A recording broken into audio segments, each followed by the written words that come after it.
You know, folks, for a lot of years now, I've been walking into music stores and I've been finding Supro amps. Now, I've never owned a Supro, but every time I see one, I try to take the opportunity to hook a guitar into it and give it a try. And the truth is, I've never found one I didn't like. I've liked every single Supro amp I've ever tried out.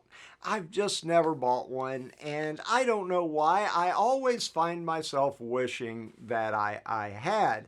And, you know, it's just one of those things. I just wish I had a Supro amp. And, oh, look at that. Oh, I wonder which one I got.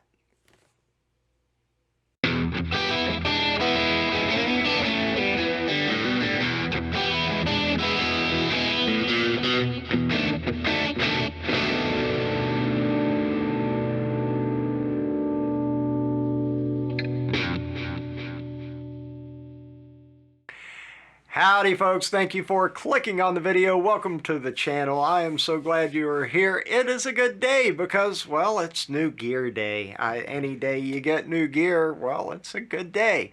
And today it's a new amp. And well, let me just give you a little background. I've kind of been hankering for a new amp. And specifically, I've been kind of wanting to get, well, one, two, three, however many, some low wattage tube amps. I've had 100-watt amps, I've had 50-watt amps. This thing is a blowtorch right here, this Hot Rod Deluxe. It's so loud.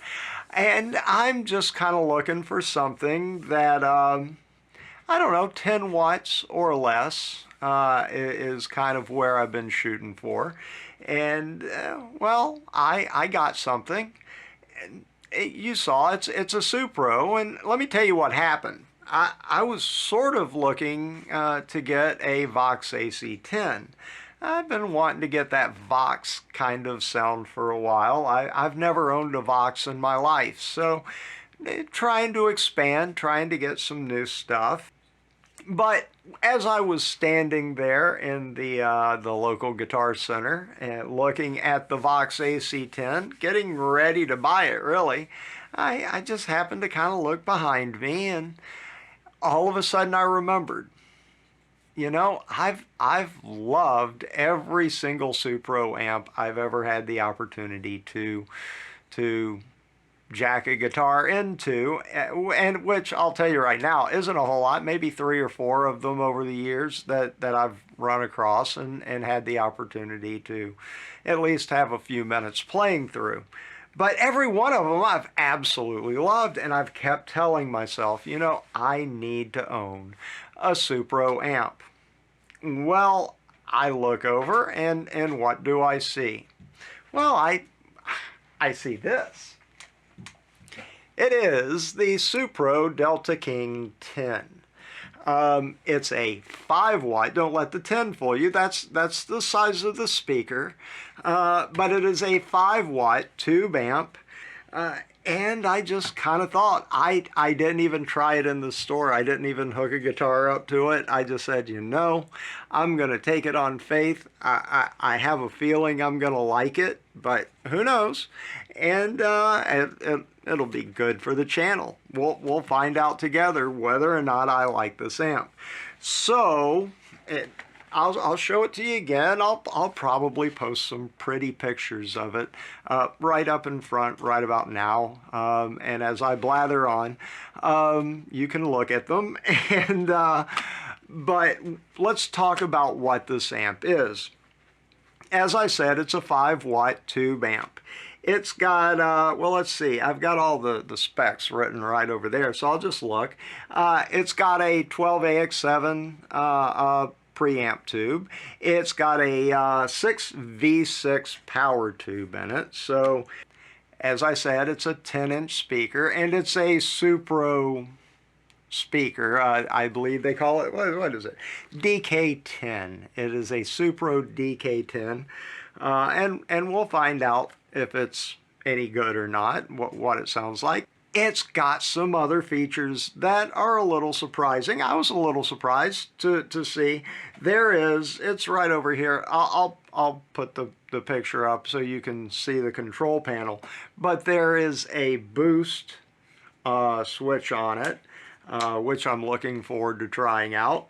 And then there seems to be a drive channel. Now I looked into the specs on this, and as far as the boost channel, it is a FET, an FET driven boost.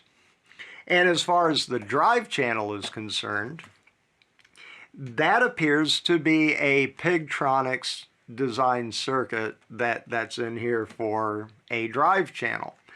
Right now, I want just a good bluesy, blues breakup kind of sound. Something I can record well. That's important for me for this amp. There is a volume and a master volume, so I think that also might help as far as adjustability and dialing in the amount of breakup that you want. There's a two-band EQ, basically, bass and treble knobs for EQ. Now this is important, and this I was very impressed by as well. There is reverb, and it's real spring. There's a spring tank down here in the bottom.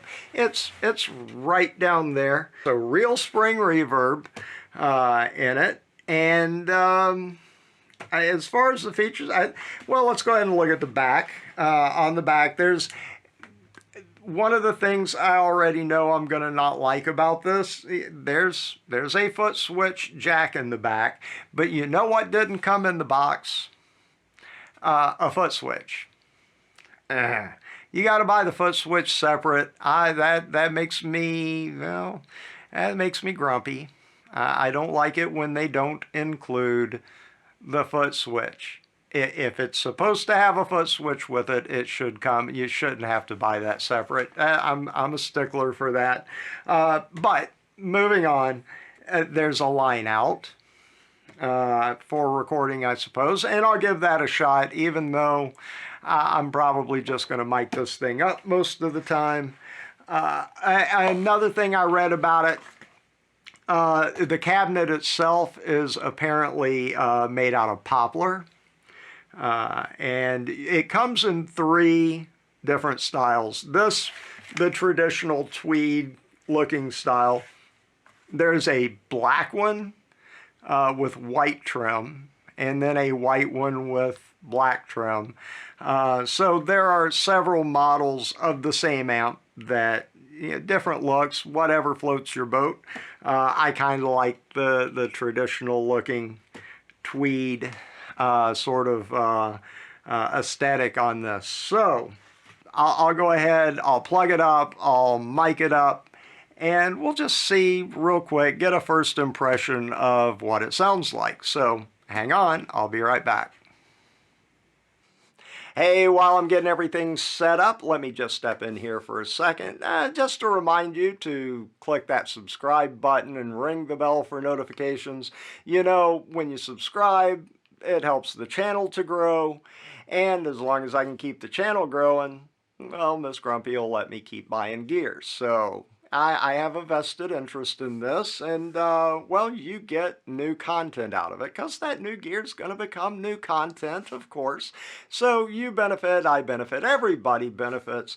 And aside from that, a thumbs up is really great, because that helps the algorithm to get to know my name, helps the videos get out there, and that's always great. But more than anything else, comment. I love reading the comments. I read them all. You guys are fantastic, and I want to hear from you. For example, what low watt tube amps do you like? Because I want to hear what you have to say. I'll look into them. I may end up with some on this channel. So that's always important. And coming up here, I'm going to be doing something where I'm going to be relying on all you guys to tell me, well, you're going to be my guides. It's something I'm not real familiar with, and I'm going to need a little help. So, well, it looks like I'm pretty close to set up. So let's go ahead and get back to the video.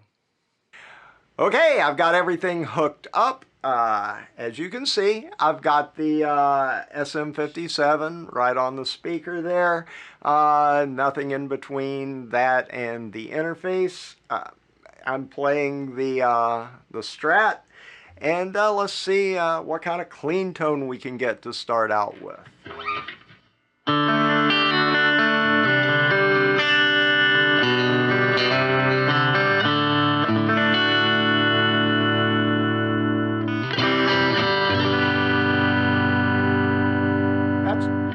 That's the bridge pickup. I like it so far. Let's go to the middle position here.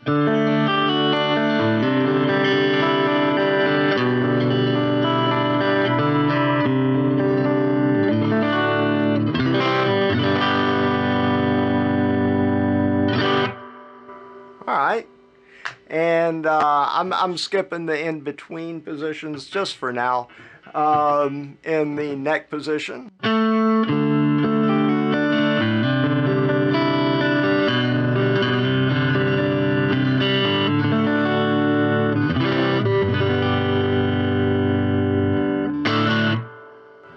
All right, I got to tell you, for a 5-watt amp, it's kind of loud in here right now. So just letting you know, and you can see where the volume's set. I can make it a whole lot louder, but this is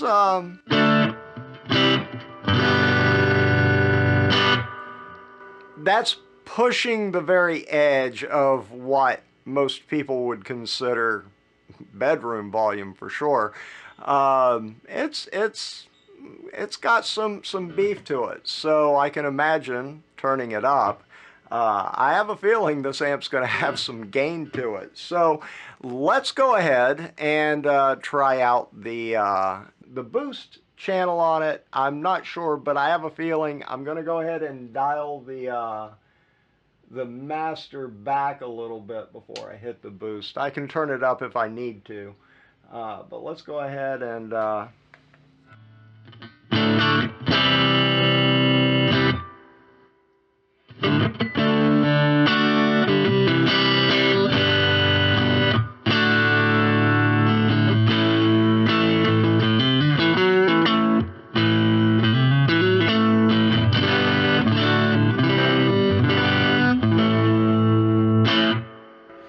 it certainly adds some grit to it.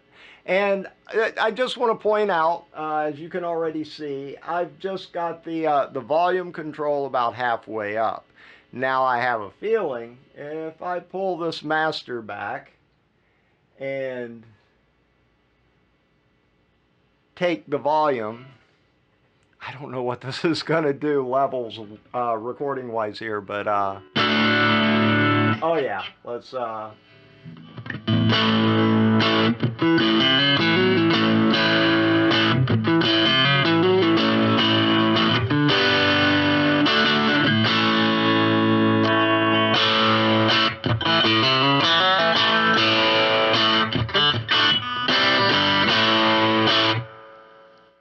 woo!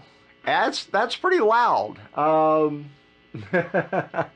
So there's definitely some beef to this little 5-watt amp. I'm already seeing that from the start. All right, I'm gonna pull the volume back to about halfway.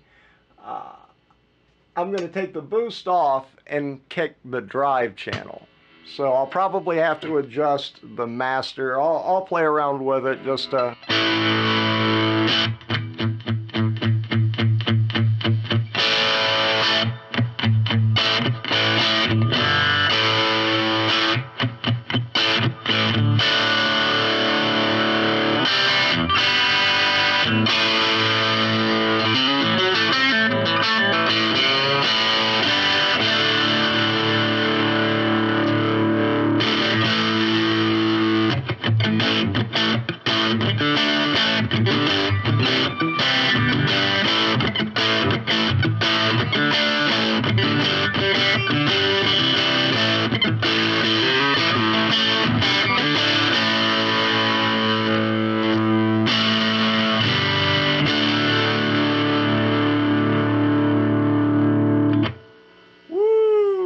I don't know. I was probably peaking the meters there just a little bit. I don't know how this recording's going to work out, but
that sounds really good in here right now. Let's go ahead and hit the boost on the drive channel.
Well, I mean, that's just the first. I've got to play with this thing. With the boost and the drive, I think if you try to push it too hard, it might just fart out a little bit. That may be a function of the 10-inch speaker, maybe a 12-inch speaker. If you ran this through a different cabinet with a 12-inch speaker, it might not. But I think if you push it too hard, my initial impression is that it's going to just start kind of farting out a little bit. So anyway, I've got to play with this thing a whole lot more. So far, though, I really like it. And as a clean platform, as a pedal platform, I'm looking forward to seeing what it can do, because initially, I got to say, I like the clean tones. And every good pedal platform amp, it's got to be a good clean tone that you're starting. It's a fresh palette, if you will. I'm going to play with this amp a little bit more, but I think for sure I will probably do another video at some point down the road looking at this and seeing what it does with pedals. So there's that to look forward to. I'm just going to tell each and every one of you to have a wonderful day, a wonderful week, a wonderful month, and of course, be good. Let's all just be good. Take care.